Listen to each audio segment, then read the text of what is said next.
Welcome back, AP Economics students. Today we're going to talk about fiscal policy. Okay, fiscal policy is another one of these things that isn't too tough. If you can understand aggregate demand and aggregate supply, fiscal policy ties right in and makes a lot of sense. The government only has two choices when it comes to fiscal policy. They can either spend more, G, right, which is part of aggregate demand, right? Oops, try that again. One more time. Okay, C plus IG plus G, right? Plus net exports equals aggregate demand. So G right here can help or hurt aggregate demand.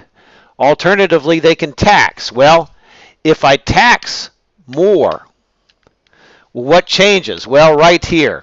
If I tax you more, you have less money to spend, and so consumption would go down, or obviously I could do the opposite. So that's it. Government spending and taxes, that's all there is. Moving on. There's two types of fiscal policy, both automatic and discretionary. Automatic is also referred to as built-in stabilizers. Income taxes. If your income goes way up, so I've got a bunch of disposable income and it goes way up, what happens to your income taxes? Well, we have a progressive income tax. And so your taxes are also going to go way up, offsetting some of that increase in income. So thus an automatic stabilizer. Congress doesn't have to do anything to slow it down or stop it. If you lose your job, well, your income plummets, right? But the government gives you automatically unemployment benefits. So there's a situation where normally your money available would be low, but they give you these unemployment benefits so you can spend those so you can still have some consumption, even though theoretically you no longer have any income. Those are a couple of examples of automatic stabilizers. Discretionary policy, well, if you go back to 2008, the economy looked like it was going to absolutely crash and burn. We were concerned about depression-like situation where if you go back to 1930, we had 25% unemployment. So Congress immediately took action. They spent a boatload of money, over $1 trillion.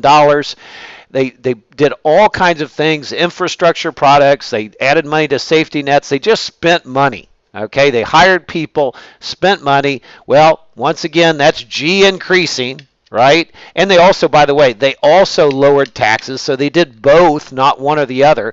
So they did both fiscal policy actions. That put more money in the economy, and although unemployment went from 5% all the way up to 10%, it certainly didn't get to 25%.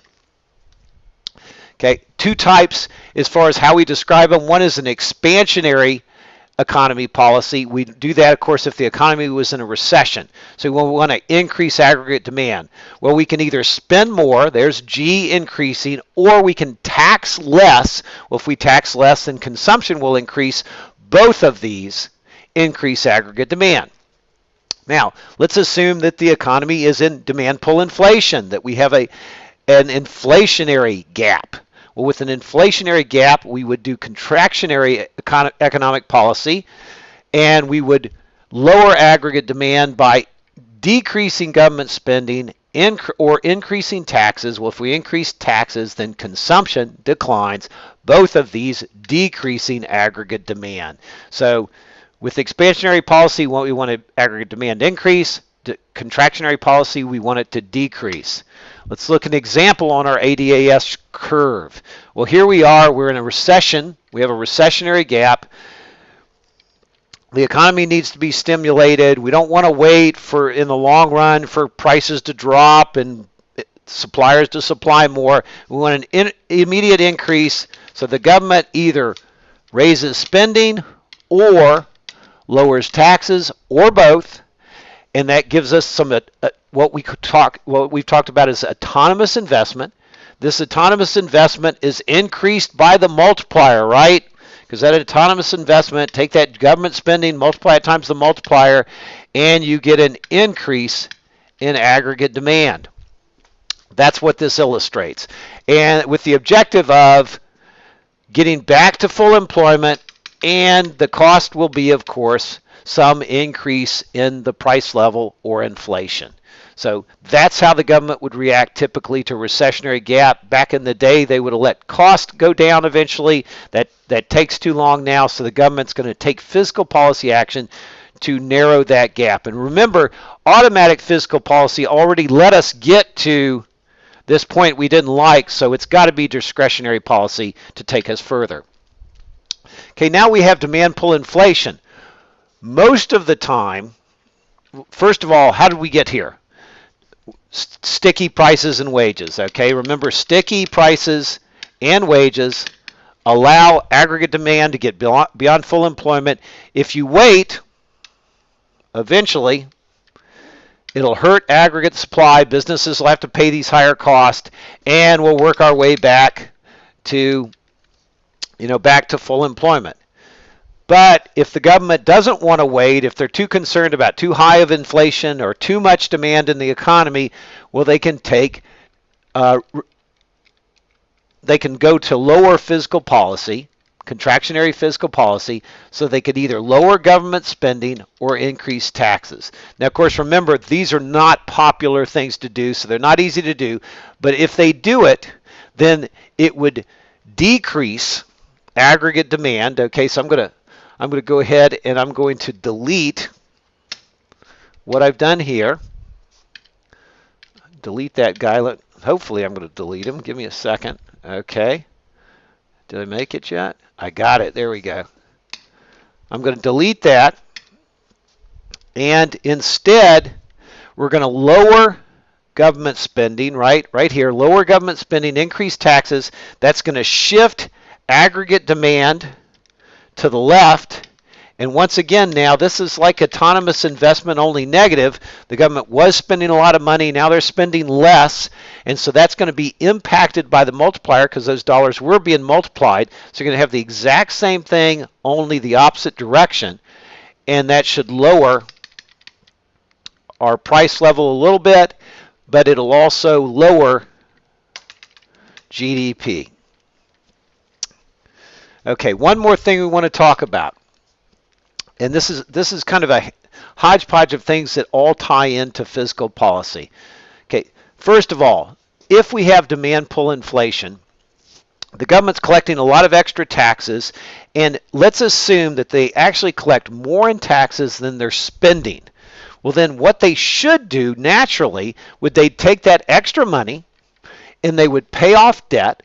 Well, if they pay off debt, there'll be more money to loan to other people. Well, if there's more money, that'll lower interest rates. If you lower interest rates, well, who does that help? Well, that helps business investment, and so business investment will increase. Well, what are you trying to do if there's demand pull inflation? You're trying to lower aggregate demand. This works against that.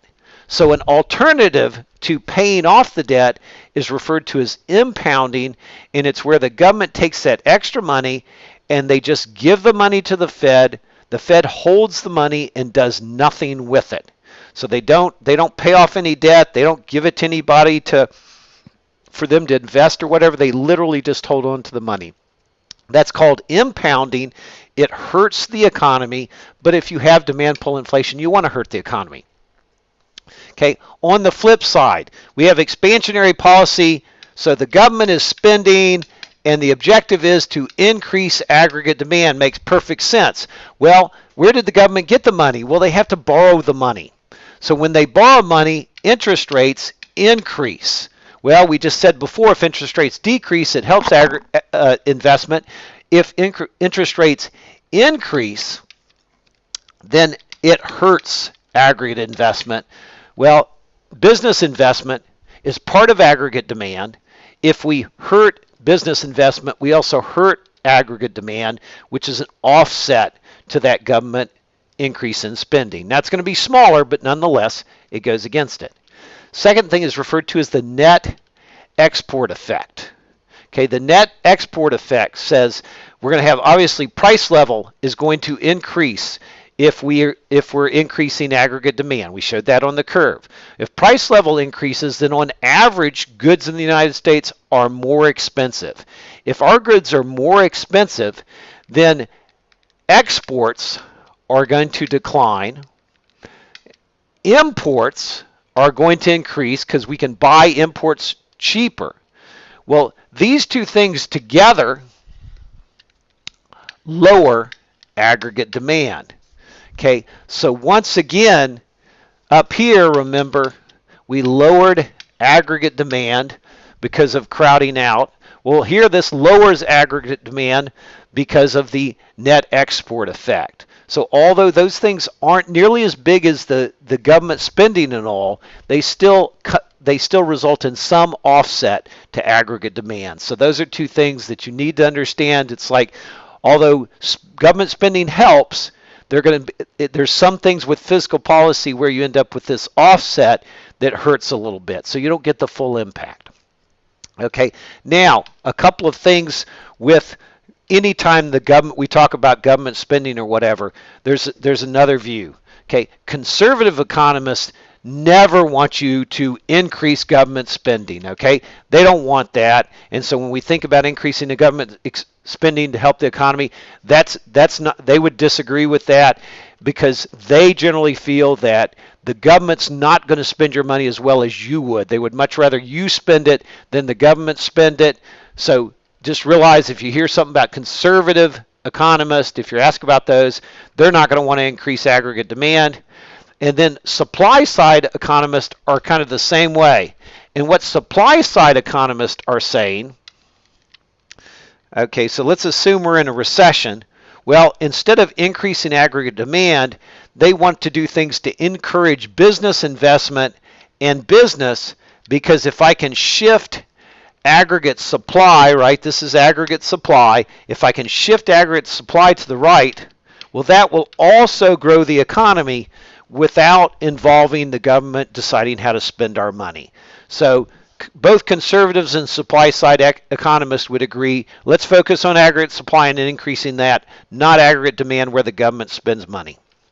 Then one last miscellaneous thing, the political business cycle simply says when elections come up, the 6 or 9 months prior to elections, count on the economy getting better because the government will do whatever it takes to show economic growth prior to an election because they want their constituents to see that they're working hard for them and that the business is getting better, so you ought to vote for them because things aren't as bad as they were. So that's it for this time. Fiscal policy, government spending, and taxes. We'll talk to you next time.